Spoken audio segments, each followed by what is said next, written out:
Hello, Dejuan. This is Jade. I am going to go ahead and do a video critique. I'm trying something a little bit different to see how this works out.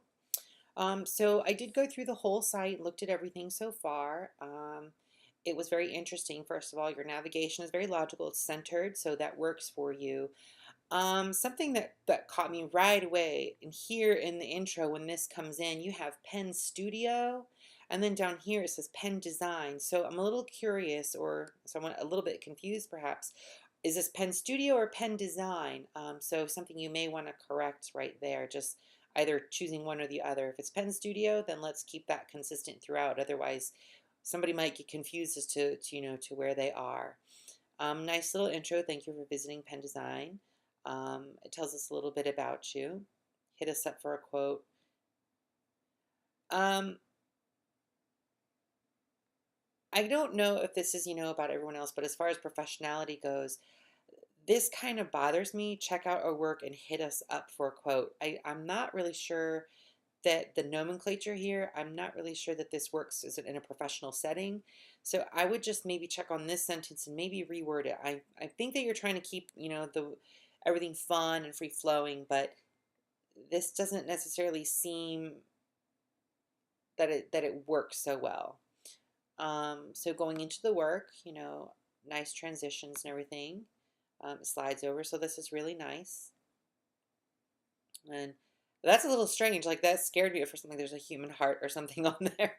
So interesting. And these both say the door to. So, and you clicking on it, of course, the door to Baldargo. I'm assuming this is a poster of some sort for a film.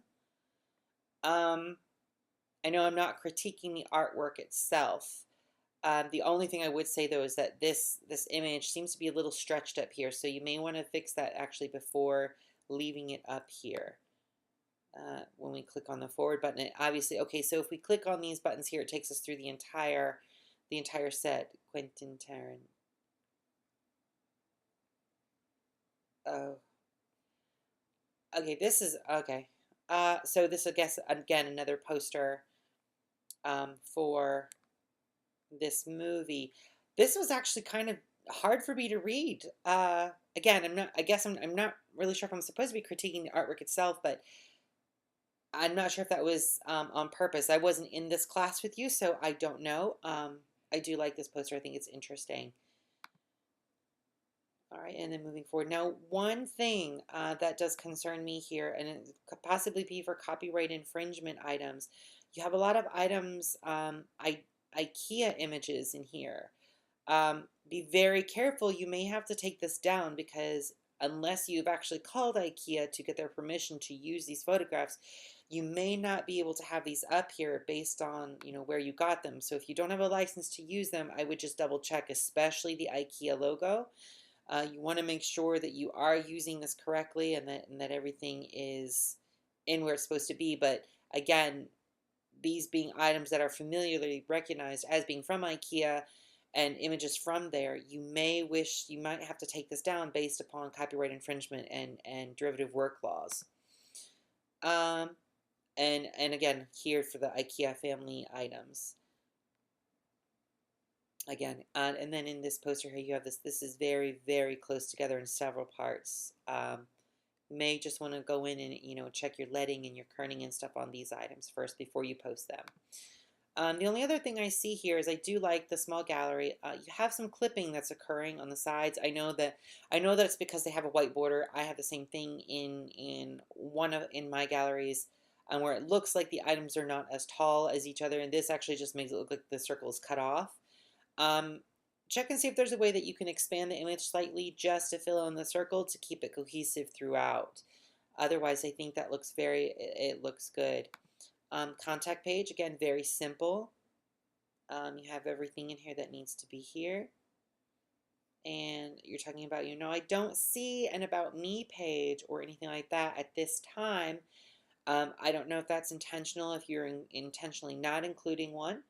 But it is something that you want to look at because you don't really tell us much about you.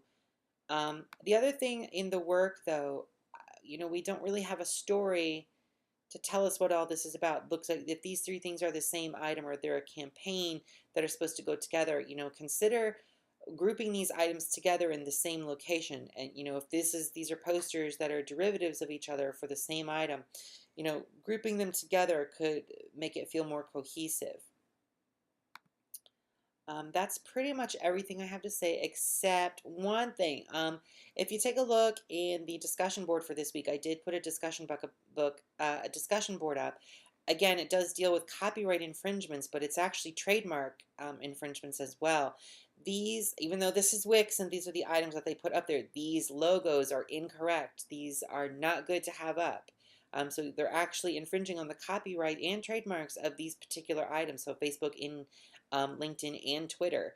Facebook, it has to be a blue square with the white F, or in design, it is the white letters with the blue background. And in Twitter, it has to either be a blue bird or a white bird. It cannot be any other colors, and it should not be on any type of background unless it's a square, and it has to be one of the Twitter colors. And that's the easiest way to find that is just to go to Google and look up Twitter brand assets, and it'll actually pull up several different things for you. But right in the very beginning, the very first sentence actually in there says, the Twitter bird must be blue or white and cannot appear in any other colors. So just as a little feedback there. And I know that this is presented by Wix, so you may not even have a choice because it is a template.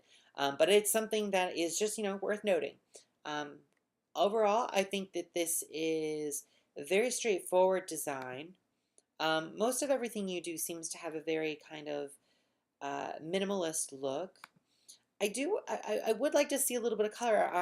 The mint is something new from you that I'm not used to seeing. I don't know that I've seen a whole lot of work that I can remember that would say is bad or anything like that. It's just that this mint I wouldn't really associate with you, especially with this kind of cheeky humor down here. I don't know, the mint is generally supposed to be refreshing, but I don't really kind of get that feeling because you have this kind of, I don't know if this is black or if this is actually like a hunter green. It looks more like a hunter green to me, but doesn't play off well with this mint green. And since it's like the only place I see it besides on your contact page, I just don't feel that it fits in well. And don't be afraid to play with color, or add some textures in. The X's are interesting, but I'm just not really sure I understand why they're there, besides to be decorative. That's pretty much it. I hope you're having a good night, and talk to you later. Bye-bye.